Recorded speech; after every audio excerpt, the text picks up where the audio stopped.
A seguir, Hora da Notícia. No Dia Nacional do Câncer, nós vamos conversar com o médico oncologista Nicolas Lazzaretti sobre o que está sendo feito no país para controlar a doença. Assinado o termo de parceria entre Ministério Público Estadual, Poder Judiciário, Polícia Civil e UPF para combater a violência contra a mulher. Aumentou a infestação do mosquito Aedes aegypti em Passo Fundo. Com isso, cresce também o risco da transmissão da dengue, zika e chikungunya. E ainda no quadro Fatos, o anúncio feito agora pela manhã sobre o aumento na produção de biodiesel em Passo Fundo. Hoje é terça-feira, 27 de novembro, é hora da notícia.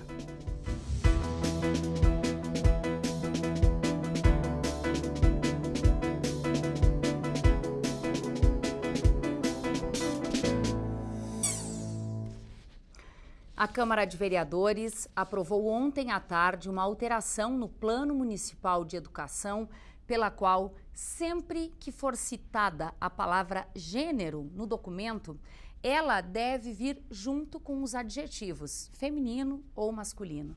A proposta, apresentada pelo vereador Roberto Gabriel Tozon, do PSD, recebeu o apoio de 15 vereadores.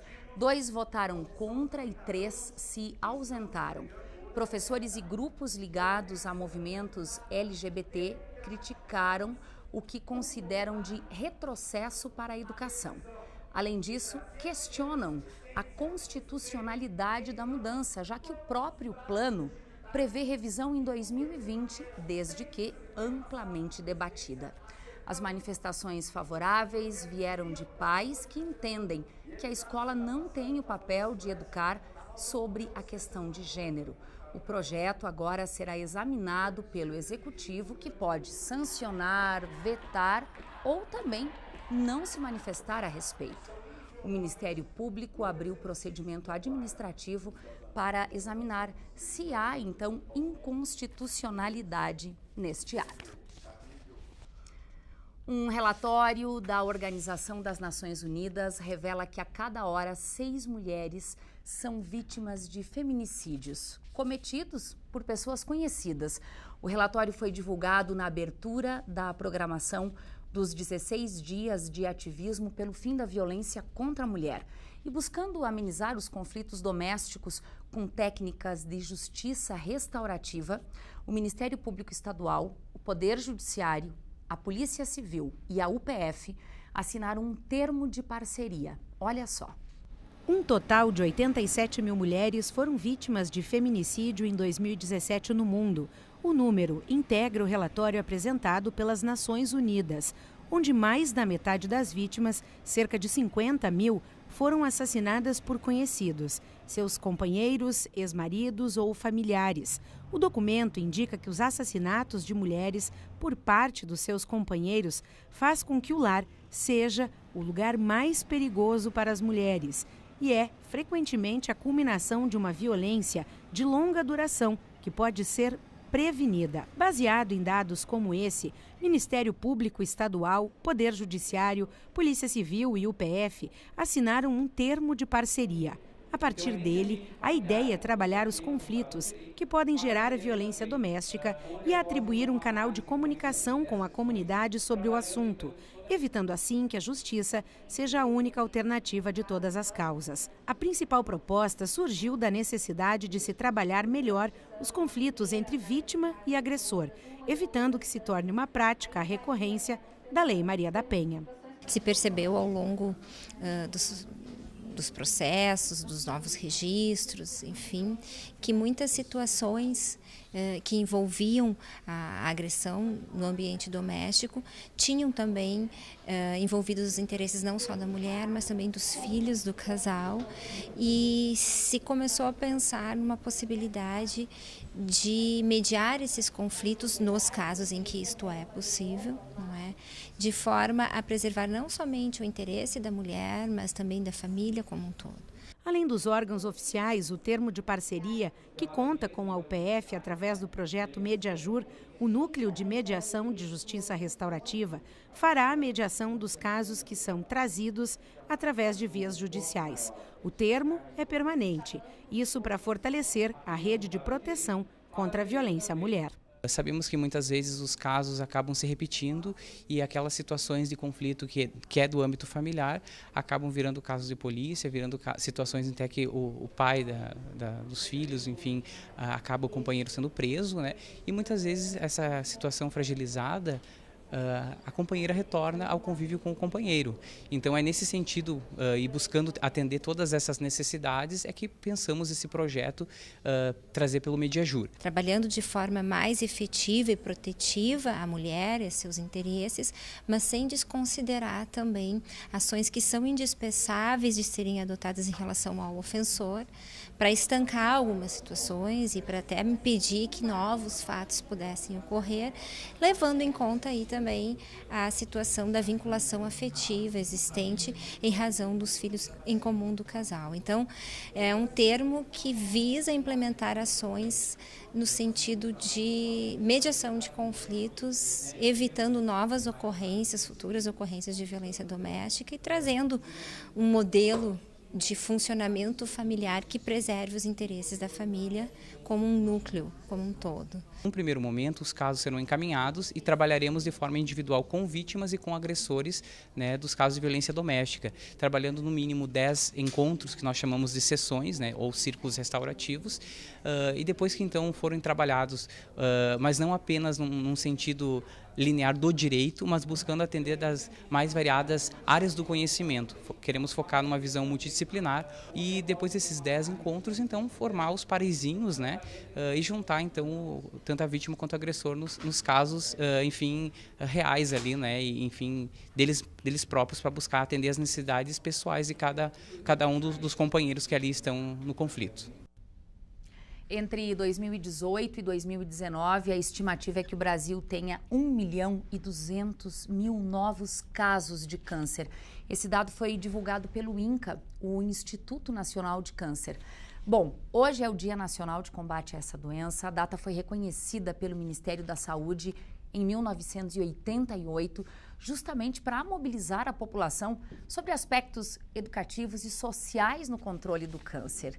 Bom, e para a gente falar um pouco mais sobre a doença, nós convidamos o médico oncologista Nicolas Lazzaretti. Seja muito bem-vindo, doutor Nicolas, à Hora da Notícia. Obrigado, Thaís. Essas campanhas que a gente vem acompanhando já há alguns anos, Outubro Rosa, Novembro Azul, Dezembro Laranja, de prevenção ao câncer de pele, de fato, elas trazem resultados positivos, doutor Nicolas? Com certeza, isso tem sido fundamental para que sejam as mulheres ou os homens procurem assistência médica, porque infelizmente ainda a gente tem, se assim dá para dizer, enraizado aquela cultura de procurar o médico quando você não está se sentindo bem. Então o Novembro Azul e o Outubro Rosa, eles vêm para que a pessoa procure assistência da saúde sem estar sentindo nada.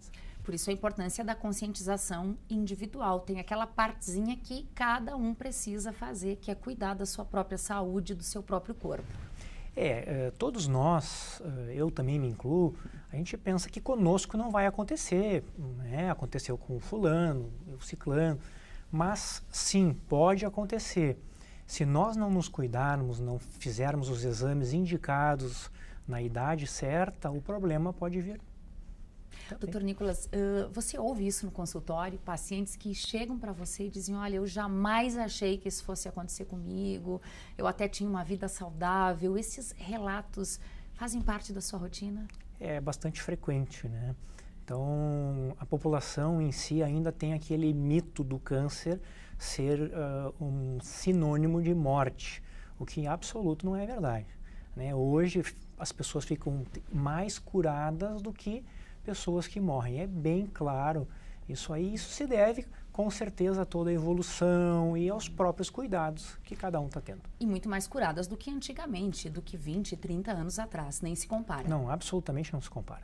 Agora, doutor, também é mito ou é verdade a questão genética? Qual é o impacto da questão genética? Eu tive um caso na família, tenho mais chance de ter câncer. Até onde isso é verdade?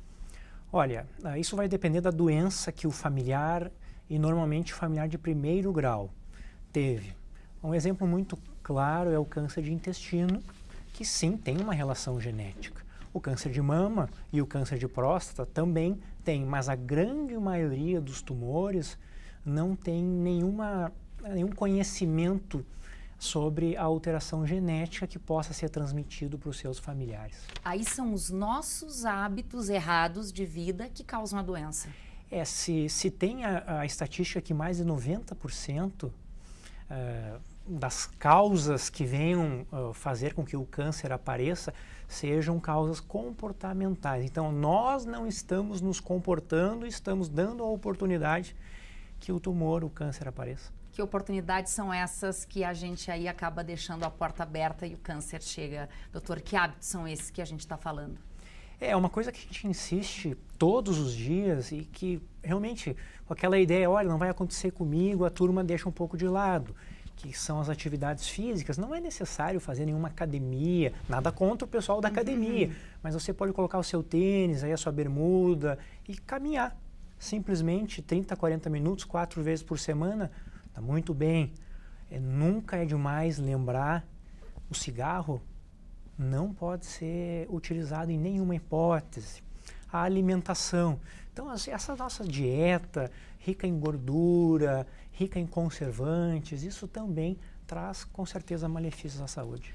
O que faz com que o nosso estado, o Rio Grande do Sul, lidere aí alguns casos e alguns tipos de câncer, doutor? O que tem no comportamento do gaúcho, além dessas questões que você já nos trouxe?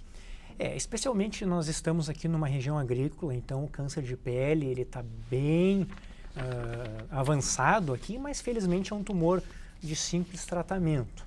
Já o câncer de mama, câncer de intestino, por exemplo, se acredita que tenha alguma relação com os nossos familiares, nossos bisavós que vieram da Itália, da Alemanha. Um pouquinho da etnia também, Isso, então essa etnia europeia que nós herdamos tem relação, sim.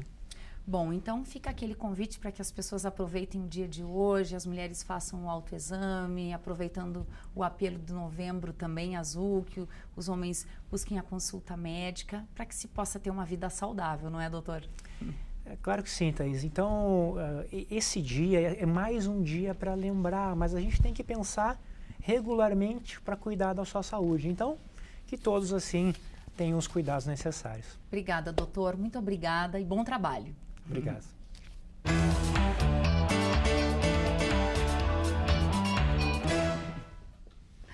O anúncio de ampliação da BS Bios em Passo Fundo é um dos assuntos do quadro Fatos de hoje. Zumara. E a gente teve agora pela manhã um anúncio importante que vai impactar na economia de Passo Fundo, mas também regionalmente, por conta do aumento gradual do biodiesel no diesel, matéria que a UPF-TV exibiu aqui na semana passada. A partir do próximo ano, a BS Bios começa a ampliar a sua capacidade também. Quem fez o anúncio foi o empresário Erasmo Batistella e a gente vai assistir um trechinho dessa fala. Nós vamos fazer um investimento na ordem de 72 milhões nessa unidade produtiva, sendo 25 milhões de capital de giro e 47 milhões de máquinas e equipamentos. E com isso nós vamos ampliar a produção de biodiesel em 43%, passando dos 288 milhões de litros com capacidade produtiva, mas não só tendo capacidade produzindo por ano, para 420 milhões de litros anos.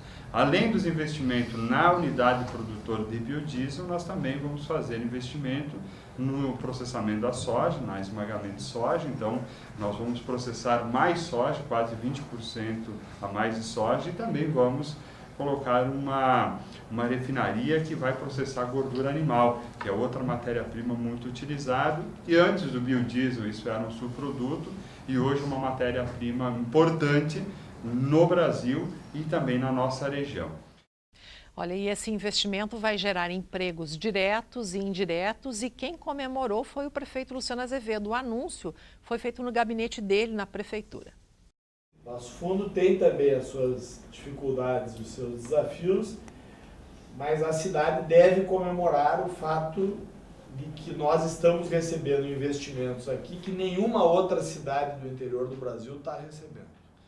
Se nós olharmos para o ano de 2018, que está acabando, nós tivemos agora há poucos dias a inauguração do shopping, que está gerando aí 2.000 novos empregos. Nós tivemos a ampliação da Italac, que eu acho que já está concluída ou quase. Nós tivemos a inauguração lá da JR, que fez um grande investimento aqui na cidade. Nós vamos ter a Van agora no dia 8 de dezembro.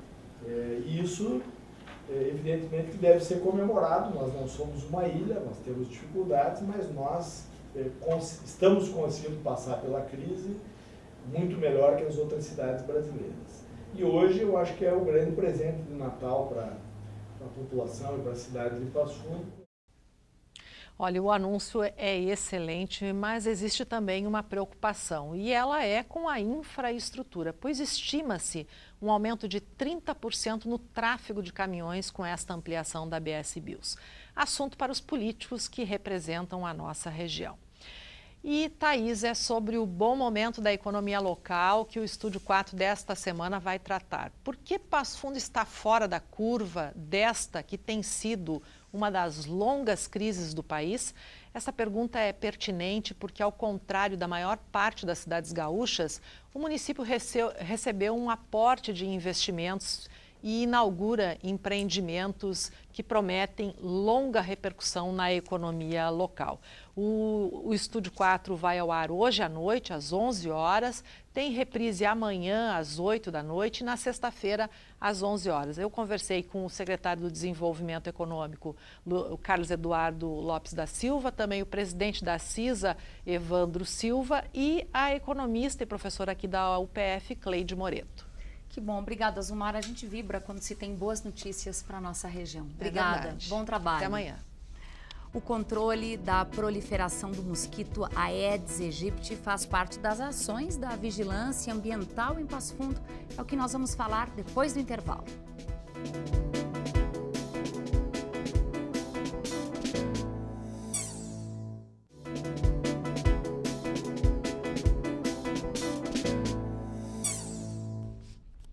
Hoje é dia de feira ecológica aqui na UPF. 2 vezes por mês, produtores da agricultura familiar da região comercializam alimentos saudáveis e orgânicos aqui na universidade.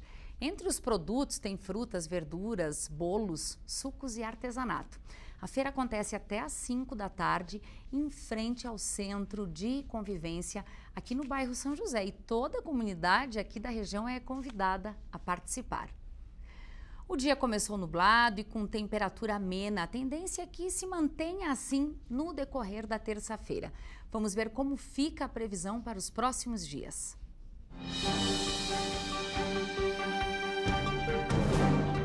Previsão de uma quarta-feira com chuva em Passo Fundo. Temperatura mínima na casa dos 17 e máxima que chega a 25 graus. A instabilidade e o tempo chuvoso continua também na quinta-feira. Mínima de 16 graus e máxima que não passa de 24. O índice de infestação do Aedes aegypti em Passo Fundo, demonstrado pelo último levantamento, subiu de 0,2 em agosto para 0,8 em outubro. E para evitar problemas maiores e manter o controle, Passo Fundo faz parte aí desta Semana Nacional de Mobilização contra o Mosquito, que é transmissor de doenças como dengue, zika e chikungunya. Bom, para falar com a gente sobre esse assunto, nós recebemos aqui no Hora da Notícia a Ivânia Silvestrin, chefe do Núcleo de Vigilância Ambiental em Saúde. Ivânia, mais uma vez, seja muito bem-vinda. De tempos em tempos, a gente te recebe aqui para poder atualizar a situação e entender, como é o caso de agora, por exemplo, se essa alteração no resultado de 0,2 para 0,8, ela é preocupante ou esse índice já foi maior? Exato, Thaís. Para o município infestado, passa a ser preocupante, porque justamente agora, no mês de outubro, o Ministério da Saúde já lançou a Semana Nacional de Mobilização de controle do mosquito Aedes aegypti. Então, para Passo Fundo, município infestado, esse índice que teve um aumento de 0,2 para 0,8 passa a ser preocupante, sim. A partir de novembro, começa um ciclo de controle intenso, temperaturas elevadas, chuvas. Então, para nós que fazemos o controle do mosquito Aedes aegypti, passa a ser preocupante, sim. Nós tivemos no ano passado, no mesmo período, um índice de 2,2, que representava quase 3 casas a cada 100 visitadas tinham a presença do Aedes aegypti. Então, nesse sentido, se a gente comparar com o ano passado, a situação melhorou. Melhorou. Mas apesar de toda a mobilização, a expectativa é sempre que esse número diminua cada vez mais e não cresça como que aconteceu agora. Exatamente. Por isso que nós estamos aqui justamente solicitando para a população que nos auxilie e que cuide a água parada do seu terreno, da sua casa. Justamente para a gente ter um verão mais tranquilo, né? São 4 meses de ações intensas, que vai até final de março aí a nossa preocupação em relação à proliferação. É uma proliferação rápida. Uma fêmea apenas do Aedes aegypti pode depositar de 250 a 300 ovos. Então, o controle dele passa a ser muito difícil. Por isso que contamos com a preocupação, né, e a dedicação da população em eliminar aquele potinho com água parada, aquele tonel com água parada. Bom, a gente falava aqui outro dia também que não precisa ser nenhum recipiente grande no pátio, né? Pode ser uma tampinha de refrigerante, uma casquinha de ovo que ficou e ali acumulou água, é já um espaço suficiente para que o mosquito se reproduza. Exatamente. Qualquer recipiente que contenha de 1 ml, 10 ml de água já é o suficiente para a fêmea depositar ali os seus ovos. Por isso que se a gente passar na rua mesmo, encontrar um acúmulo de lixo e a gente perceber que tem água parada ali, nós temos que fazer a nossa parte também, eliminar aquela água parada, que se ficar de 5 a 10 dias ali pode se tornar um criador em potencial.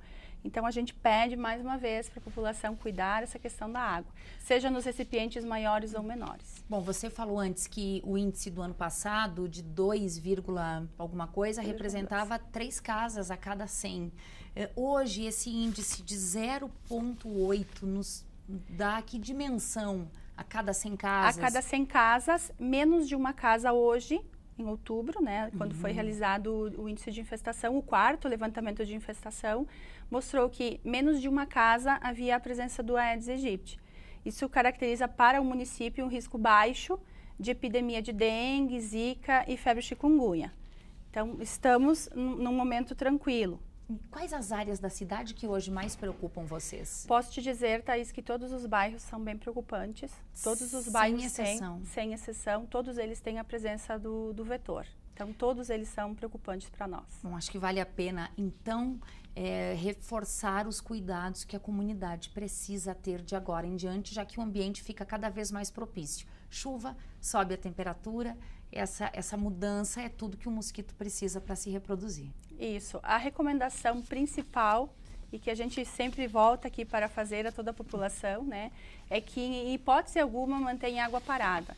Em pratinhos de plantas, de flores, copinhos plásticos, cisternas de água da chuva, tonéis, tambores, baldes e até mesmo nas lonas. Então, essa é uma recomendação, eliminar toda e qualquer água parada. Tá certo. Ivânia, muito obrigada pelas informações, bom trabalho, que as próximas notícias sejam melhores. Obrigada. Thaís. Bom, está aberta a visitação para a exposição de perspectivas fotográficas na escola pública. A exposição está na Sala Desdemona Aires, que fica no 2º andar do Teatro Municipal Múcio de Castro.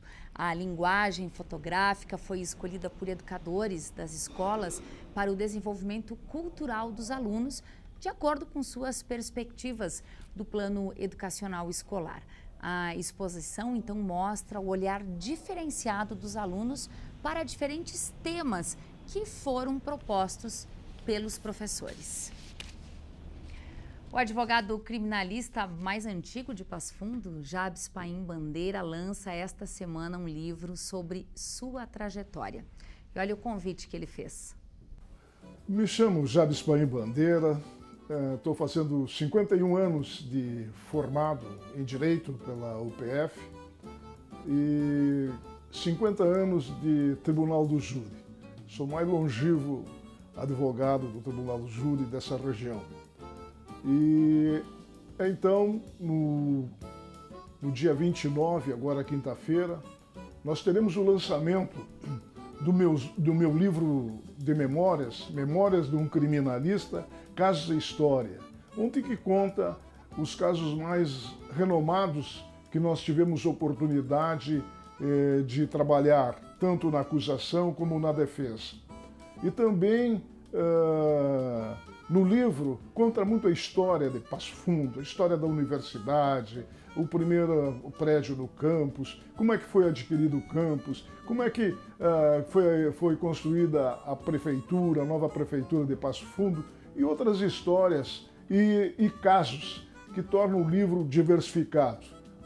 O prefácio é do Dr. Juarez Nogueira de Azevedo, ex-diretor da Faculdade de Direito da UPF, que nos brindou com a apresentação do nosso livro. Convido a todos os amigos, aqueles colegas e estudantes de Direito que se façam um presente no dia 29 e que possam levar um exemplar do livro que diz muita coisa e a maneira com que a gente sobreviveu esses 51 anos fazendo um trabalho jurídico em busca do direito e da justiça. Hoje a gente fica por aqui. E você pode rever esta edição à noite, sempre em 2 horários, às 7h30 e às 10h30. Obrigada pela sua companhia e até amanhã.